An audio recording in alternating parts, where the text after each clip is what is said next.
And good evening. Welcome to our University of Dubuque football show here on this Monday night. The Dubuque Spartans season is over with as the Spartans played their final game on Saturday as they played the Key City Clash, and that Key is in the football offices once again for a sixth season in a row as the Spartans a 60-22 winner at the Loris Rock Bowl on a Saturday. A game that had a little bit of everything in that first half, and something that I know I have not seen and many coaches have not seen. 4 defensive scores in a first half, and so that was something. And fortunately for the Spartans, 3 of those scores went their way and helped them go on to that victory, 60-22 over the Loris Duhawks, ending the season with a record of 8-2, 6-2 in Iowa Conference play. Second straight win, second straight 8-win season for a University of Dubuque football team this year.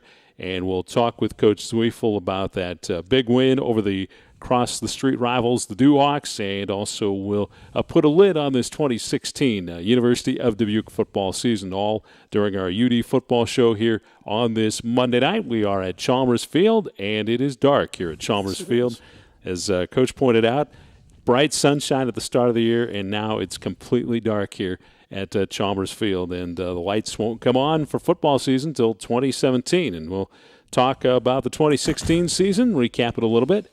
But first, we're going to talk about that big win over the Loris Duhawks when we return to the UD football show with Coach Zweifel right after this on 101.1 The River. And we're back on this Monday night. It is 6:03. We're at Chalmers Field, and we're going to talk with head football coach Stan Zweifel right now, our final University of Dubuque football show for the season, as the Spartan season ended this past Saturday at the Loris College Rock Bowl with a 60-22 victory over the Loris College Duhawks, 6th win in a row over a Loris team. And Coach, what a ball game it was. That first quarter, I mean, we had some uncharted territory there. First half, 3 defensive scores in the first half alone for your Spartan team, 1 for Loris. But that was pretty wild. Coach Kaloran was mentioning he thought there might be a full moon that night. He did say that to us after the game, didn't he? I had talked to our guys. I said, I can't recall in all my years of coaching that I've seen our team score 3 defensive touchdowns. That's a lot of games and a lot of coaching. And I look back because, sometimes your memory, and you get my age, isn't as sharp as you'd like it to be, but we had never scored more than 2 touchdowns in any one game. And they happened, like you said, Tim, right one after another. They ran a rocket screen on the first one, and Michael Joseph read it. We were in a press man situation. He was going to do a bump technique on him, and the kid brought him right to the ball and picked it off and ran unmolested into the end zone. And then they get a punt down at about our 5, I think it was, and Connor gets flushed and gets hit from behind and fumbles the ball, and they pick it up and score. And then on our next possession, we 3-and-out it, and they take a inside zone play and go about 55 with that back, who I told you, Tim, is a good back, and he really was. And they got ahead 15-7, but we were able to answer, get our 2-point conversion. Then I thought what momentum they had, and they did have momentum. They were really excited on their sidelines. After we tied it up and then got them 3-and-out, we went back ahead. You could see the momentum really switch. And, of course, our defense, 21 interceptions this year, Tim, but just phenomenal. And not by 1 or 2 guys, by about 9 or 10 guys. And as I told you at the start of this season, I was so impressed with our team speed, and I left the game thinking that was probably the biggest difference between our defensive team and their offensive team was the complete mismatch we had in speed at a number of positions, Tim, and overall team speed. We were just, I thought, too fast for them in a variety of areas. And one of the things I told you a year ago after we left that St. John's playoff game is, boy, we either had to get better speed or we were going to have a difficult time being conference champions, contenders, and if we did get a chance to win the league to move on to playoffs. And I think we've really done a good job with that, Tim. I'm excited about all the kids we returned. I know we'll talk about that in the second half, but our team speed showed up in a variety of areas. You mentioned through that first quarter it was a tie, 15 apiece, and then you went ahead with that interception returned by LaDevin Smith. Later, he just took the ball right out of a running back's hands, took it to the house for a touchdown. I understand he's the Iowa Conference Defensive Player of the Week, and I figured that was going to happen. Yes. So, I mean, that was just a huge game. Tim, if you recall back to the Bethel game, he did the exact same thing. A running back was looking for extra yards. He reached in and pulled it out, went about 45 yards with the return, didn't get a touchdown on it, but he's got a knack. I was joking with him after the game. This is really true because he played fullback for us last year, and we made a change in spring. He's just taking a handoff. I said, hell, you get more touches playing defense than I ever gave you at fullback, and that, my friend, is the truth. But he is a very talented athlete. We've discussed this, Tim, in the show, but I want to make sure. One of the things we've done, I think, an outstanding job, our coaching staff, is identifying kids and put them in a place to be successful. Derek Trotter and Derek Shambo are 2 starting safeties now for 21 games. Were receivers when they came to campus. LaDevin Smith was a fullback, and a very good fullback. But in our offense, a fullback doesn't get to touch the ball very often. He's more like an offensive guard. That move, putting him to inside linebacker, was a phenomenal piece in our puzzle of our defense. Dylan Schultz going to tight end this year, replacing Trent Curry when he was hurt. Trent, our all-conference first-team tight end, played in 6 games this year and had 2 catches. Dylan Schultz comes and plays tight end for us and has 34 catches in the games he plays. So I really thought some of the decisions and moves we made with our personnel really ended up being very beneficial for us. And that really says something about the character of those players to be able to make a switch. When you come to a school and, you're a wide receiver and you get switched to, the defensive side of the ball, that says a lot. Think about Dylan Schultz. He's a second-team all-conference wideout for us last year, and out there in space and catching the ball, and he comes in and moves the tight end, does a phenomenal job. I can't tell you how excited I am about next year's team just because of what we do return and the type of finish we had. But I'm going to tell you now, as I told the players after the game, and we had one of our exit meetings today. We'll have a couple more as we move along this week. But I told them I was bitterly disappointed that we didn't have an opportunity to go to the playoffs. And, you only get so many chances. And we were 6-0, and now, the end is very close. And we got beat by Cole, and I tell everybody, Cole beat us. That dang running back, we couldn't get him off the field. But I thought the Wartburg game, we shot ourselves in the foot. And so that one still hangs in my mind about what could have been and what might have been. But we sure as heck put on a great performance on Saturday and left no doubt who was the better team in all positions, Tim, I felt. In kicking game, on offense and defense. And really in the fourth quarter, I kind of pulled the dogs off. I really did. I became very conservative and played all of our folks that made that travel squad. Every kid that made that travel squad played on Saturday. So those are really good things. One thing I wanted to hit upon was those defensive plays that were made really, really came up big for you because you did sputter at the start of the ballgame offensively trying to find your mojo, and the defense really helped the offense be able to... No question about it. And, Tim, that's been one of the reoccurring themes, I think, probably through the second half of the season is our slow starts. I'm not sure that we can ever play a game consistently like we did against Bethel. Maybe that might have been the worst thing that could happen for our skill guys. But, Connor Feckley throws 37 touchdown passes as his first year starting for us. Go back to Wyatt Hannes' first year starting for us. He didn't throw 37 touchdown passes. His next year he threw 42, and I really think Connor's best days are ahead of him. Our wide receivers, we lose 2 great ones, and both Najee and Johnny Duarte had fantastic games. Those guys finished games. with over 100 yards and 4 scores between them on Saturday. And you love to have your seniors have a great senior year, and you love to have your seniors have a great last game, and both those guys did it. Najee went over 1,000 yards. I think he had 14 touchdowns on the year. Johnny had just a tremendous game. Both those kids were going to miss, and the great news for us a year ago, those guys were not our starters. They didn't become starters till their senior year. So I see the same kind of thing happening with our young receivers. We have a very, very young but outstanding receiving crew coming back. Connor coming back. You look across our team, we don't graduate many guys on either the offense or defense. But, yeah, the defense kick-started that game, and not only they kick-started, they kept it going. and it just you could feel that thing get rolling, the momentum get rolling. Yeah, defensively as well. One thing that was huge for you was that you were able to limit. I know you were really impressed with their running back Minch, and he had a 51-yard run, but then you contained him pretty well. I think he had 20 carries without that 51 run for about 60 yards.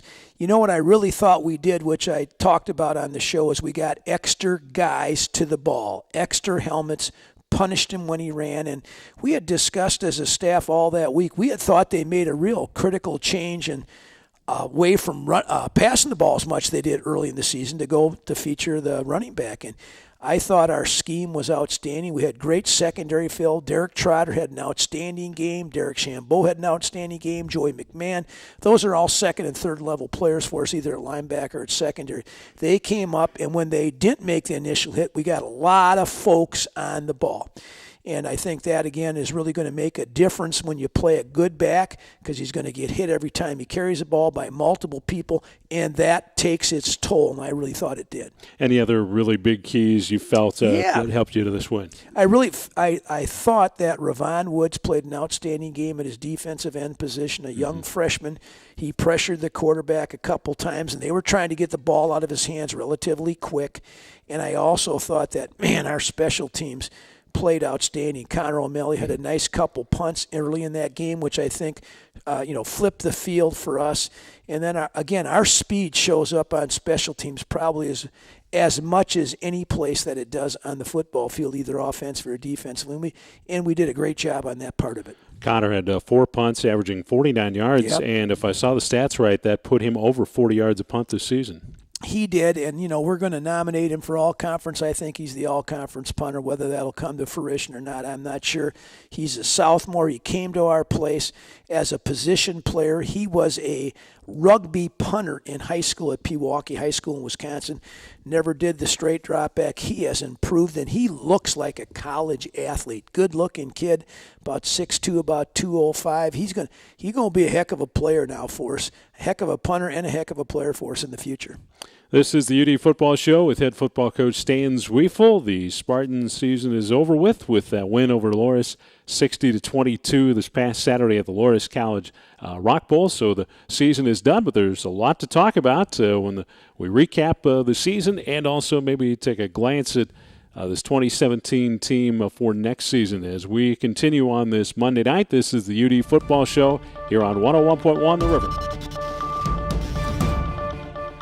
And we're back on the UD Football Show here on 101.1 The River, talking with head football coach Stan Zwiefel, and the Spartan season over with. And, Coach, it just goes by so fast. You've talked about that, and you talk about that with your young men at the start of the season, how quickly a season can go by. I think football, more than any other sport, is very unique in that you only get 10 opportunities. And we start our off-season weight program now in 2 weeks, and that'll go for 6 months. We'll have spring ball, have a summer of getting ready, and I always try to impress upon the young people, in basketball you get, 32, 34, 36 contests. In baseball you get 40. In football you get one game a week for 10 weeks. And, man, you do so much work to get ready for that one game every week, so much time during that week, but just the time that you do in the off season. So it does go by fast. And Tim, it's been an exciting year, and really the last 2 years I think we're starting to get to where we want to be. I don't know. Next year will tell us if we can do that a third year.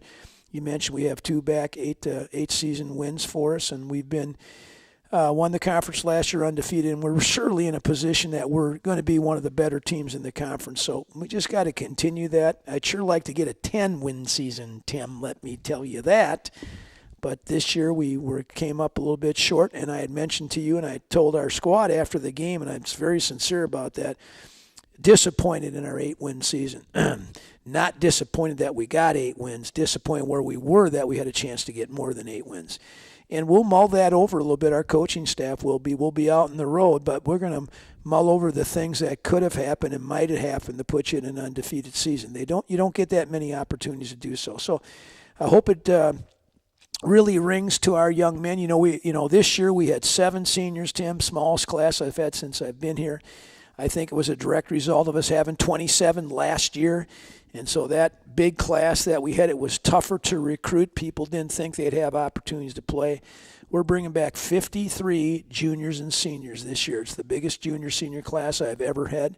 It's the biggest one in the University of Dubuque's ever had. So we really challenged our people to get ready for next year now and to have that kind of, we're all a little bit disappointed in how it ended for us, not on Saturday, but how it ended for us in the Co and Wartburg games. And hopefully we can use that as a springboard for motivation, because the off-season is long, Tim. It's hard. It's long.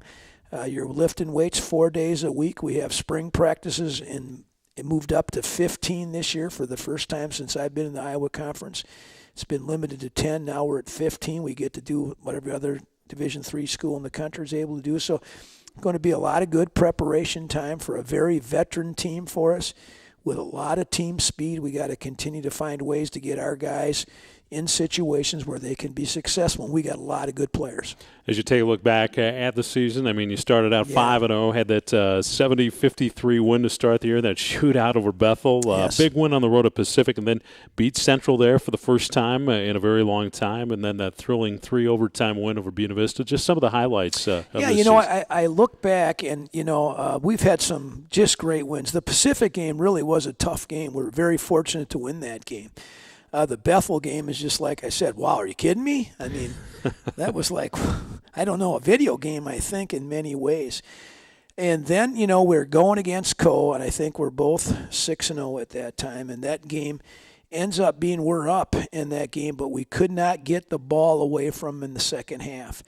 And then, of course, I really thought after the Co game, we didn't play as much swagger as we played up to that Co game. Whatever that means to anybody, to me it means not as much confidence.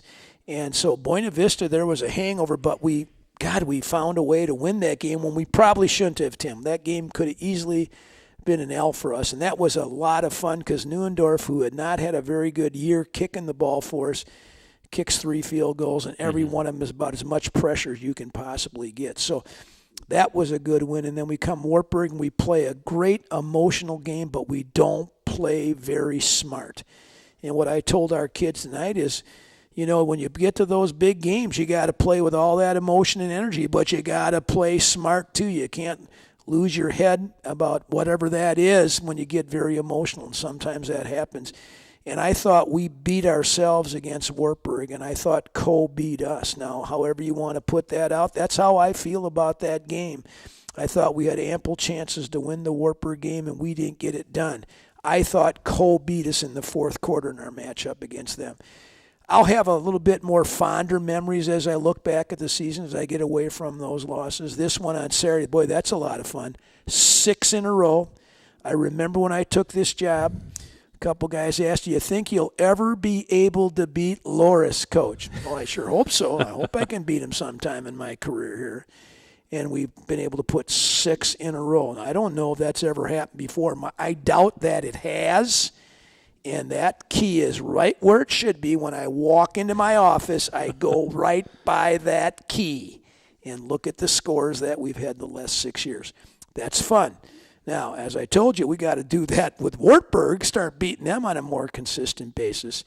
But if you take Wartburg out of the mix, every other team that we've played in this league were either 500 or above. So that's progress. Now, to have that progress continue, Tim, you got to continue to win. And I think we'll have a really competitive football team next fall. Coaches, I talk to a lot of coaches, and, no matter what your record is, always seems like it's important to win that final game you do play. I think it's a springboard for your off-season work. It's surely good for the players because the last thing they remember is the win. And as we mentioned earlier, Tim, for your seniors, it's the last game they play, and they do. I don't know if they ever remember the score. They might on this one. They might remember the score on this one. 60 points is a lot of points. But I think you always remember whether you won or lost that last game. And winning that last game, I think, does create a kind of a springboard for what's going on in the offseason. Well, as you mentioned, you're starting to evaluate. You think about next season. Last year you talked about it in the first break. Priority was you were looking for speed. As you begin to address things for the I can tell you 2017 exactly. Spartans. What are you looking at? We had our kind of our closure meeting with the staff this morning, and what I do in that meeting is I go over every single player on our team, 108 of them returning for us, and what I think they need to do to be successful, what their strengths are. Are we going to move in a position group? I think there are three major things that we have to get better at for us to be a championship team. Number one, we have to improve our offensive line play. Coach Nystrom did a great job with 4 new guys in that offensive line, but we were not as physical as we were a year ago. We were not able to run the ball like we were a year ago. On 3rd and short, 3rd and 2, 3rd and 3, we a lot of times had to throw the ball, and you know how many times I went for it on 4th down. Direct result of us not being able to convert our 3rd down plays. Have to get better at that area. We have to get our defensive line. They've got good athletes, but they got to be more productive. We did not get enough sacks, and we did not get enough tackles for losses during the course of the season. Got to get better at that, without a doubt. And then I think we got to continue to improve our depth. One of the things I've talked about is, I think the hardest thing at Division III, specifically at a small private college, is to develop depth. We've got great depth in the secondary. We got great depth at wide receiver. We got great depth at running back. We got to develop that depth in the offensive and defensive line and linebacker cores. Those 3 areas, O-line, D-line, linebackers, we don't have enough depth right now. We are developing that and trying to work on that. But I think our recruiting phase will be looking for those 3 spots specifically. We return all our quarterbacks. We return 9 of our top 11 receivers, and we return our whole secondary. I mean, those spots we are really sound at, and they're good athletes. And there's going to be competition in the spring and the fall to play in those positions. That's what depth allows you to do, develop that kind of competition in practice. So we got to get those spots I talked about. I'd like us to get bigger in the offseason because we're not as big as we could be. Don't want to lose the speed and agility and change direction that we have, but we do want to get bigger. That being said, recruiting-wise, with so many players coming back, what's your philosophy? I got to tell you this is funny as heck. It really is. I don't know if these guys will appreciate it as much as I do, but this morning, so after we're done evaluating, we pull up our list of how many prospective athletes we've looked at, talked to, in 2003 right now is our list of athletes that we have. Oh, my Lord.